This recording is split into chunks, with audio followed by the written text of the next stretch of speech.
दिल्ली में अधिकारियों की नियुक्ति को लेकर एक बार फिर केजरीवाल सरकार और उपराज्यपाल के बीच चल रही खींचतान के बीच सुप्रीम कोर्ट ने हस्तक्षेप किया है। सुप्रीम कोर्ट ने मुख्य सचिव की नियुक्ति को लेकर दखल डाला है। सुप्रीम कोर्ट ने इस मामले की सुनवाई के दौरान कहा कि 28 नवंबर को मुख्य सचिव की नियुक्ति के लिए एलजी और केंद्र से आईएएस अफसरों के नाम देने को कहा। सुप्रीम कोर्ट की दखल के बाद अब दिल्ली सरकार दिए गए नामों में से नए मुख्य सचिव के नाम को चुनकर अदालत को बताएगी। सुप्रीम कोर्ट ने कहा कि मुख्यमंत्री और उपराज्यपाल साथ मिलकर इस मुद्दे पर मुलाकात कर एक साथ क्यों नहीं बैठते और विचार करते। सुप्रीम कोर्ट ने दिल्ली सरकार को नसीहत देते हुए कहा कि इस बात का ख्याल रखा जाए कि अफसरों के नाम सोशल मीडिया पर सार्वजनिक ना हो। ऐसा इसलिए भी क्योंकि ये अफसरों के करियर का सवाल है। इतना ही नहीं, सुप्रीम कोर्ट ने एलजी और केंद्र सरकार को समक्ष लोगों के नाम का सुझाव पैनल देने को भी निर्देश दिया है। सुप्रीम कोर्ट में मामले की अगली सुनवाई 28 नवंबर को होगी। कोर्ट में सुनवाई के दौरान दिल्ली सरकार ने कहा कि केंद्र सरकार ने दिल्ली के मुख्य सचिव की नियुक्ति की प्रक्रिया शुरू कर दी है।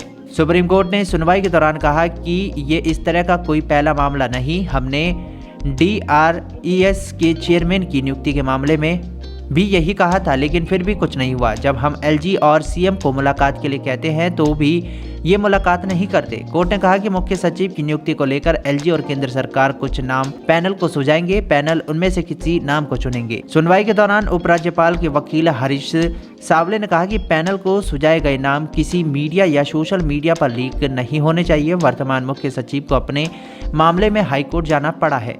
बता दें कि दिल्ली सरकार मुख्य सचिव को लेकर सुप्रीम कोर्ट पहुंची। दरअसल दिल्ली सरकार ने कहा कि केंद्र सरकार ने दिल्ली के मुख्य सचिव की नियुक्ति की प्रक्रिया शुरू कर दिया है। इस पर सुप्रीम कोर्ट ने कहा कि मुख्यमंत्री और उपराज्यपाल इस मुद्दे पर मुलाकात क्यों नहीं करते। हमने डीआरईएस के चेयरमैन की नियुक्ति के मामले में भी यही कहा था, लेकिन कुछ भी नहीं हुआ था।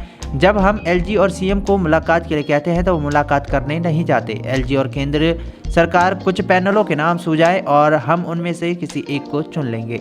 बता दें कि दिल्ली सरकार ने अपनी ताज़ा याचिका में कहा कि जब अध्यादेश को चुनौती दी गई तो केंद्र सरकार दिल्ली सरकार से परामर्श किए बिना कैसे आगे बढ़ सकती है और कैसे नियुक्ति कर सकती है।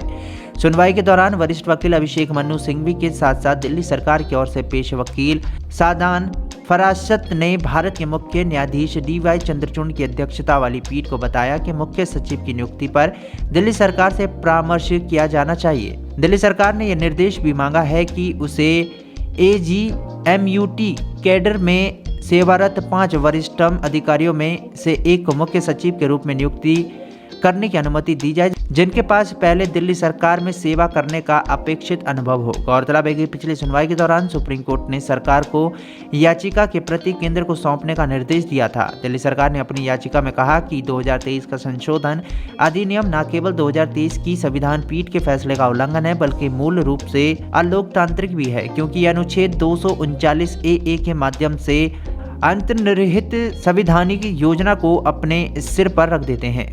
मुख्य सचिव की नियुक्ति का एकमात्र विवेक उपराज्यपाल के हाथ में है। ऐसा करने से ये स्थायी कार्यकारिणी के सबसे महत्वपूर्ण सदस्य मुख्य सचिव की नियुक्ति के मामले में दिल्ली सरकार को मुख्य दर्शक बना देते हैं।